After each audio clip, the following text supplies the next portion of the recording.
राज्यसभा चुनाव के नतीजों के बाद ये बात एकदम स्पष्ट हो गई है कि नीतीश कुमार मुख्यमंत्री कुर्सी छोड़कर राज्यसभा जाने के लिए तैयार हैं।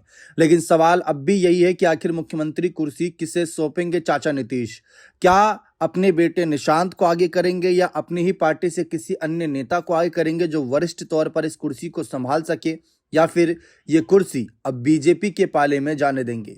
क्योंकि चुनाव के बाद यानी 2025 के नतीजों के बाद जिस तरीके से नई सरकार का गठन हुआ था और उसमें गृह विभाग सम्राट चौधरी को दे दिया था, उसके बाद ये कयास लगे कि अब मुख्यमंत्री कुर्सी भी भविष्य में उन्हें दे दी जाएगी।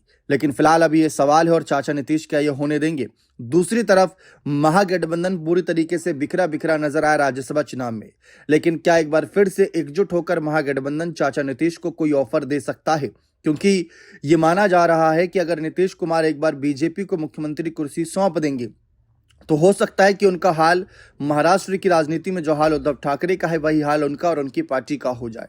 इससे बचने के लिए नीतीश कुमार क्या दोबारा लालू की तरफ रुख करेंगे? क्या तेजस्वी से हाथ मिलाएंगे?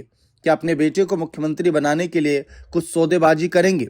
राजनीति में कब क्या हो जाए कहना बहुत मुश्किल है।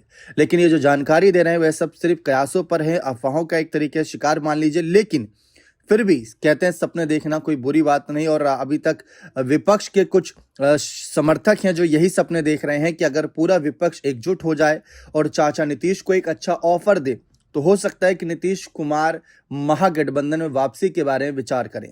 क्योंकि नीतीश कुमार पहले भी प्रधानमंत्री बनने के पद की इच्छा जता चुके थे। खुले तौर पर भले ही ना कहा हो, लेकिन आंतरिक इच्छाएं, दबी इच्छाएं सामने आ रही थीं कि करीब 20 सालों तक मुख्यमंत्री रहने वाले नेता अगर पीएम फेज के लिए ना जाएं तो बहुत ही सोचने वाली बात है। और दूसरी तरफ अगर अपने बेटे को नीतीश मुख्यमंत्री ना बना पाए निशांत को, तो वो भी सोचने वाली बात है। क्योंकि चाचा नीतीश ये बात अच्छे से जानते हैं कि मुख्यमंत्री कुर्सी का जो जलवा है वो बरकरार रहता है। अगर आपके पास सत्ता है तो आपके पास बड़ी से बड़ी पार्टियां भी समर्थन में रहेंगी, बड़ी से बड़ी पार्टियां भी इर्द गिर्द रहेंगी।